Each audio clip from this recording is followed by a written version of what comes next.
এটা মোহাম্মদ হেদায়তুল্লাহ না? একজন হলো আলহামদুলিল্লাহ বর্তমান নাম রাখছে হেদায়তুল্লাহ, আগে তার নাম ছিল সুজন দাস।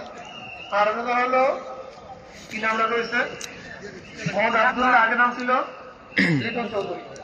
এইখানে আপনার পাইকারি বলেন, পাইকারিতে এরকমই এই যে কম্বল পাওয়া যায়। আমি শুধু একটা কথাই ভাবি যে এগুলোতে লাভ করে কিভাবে ওরা।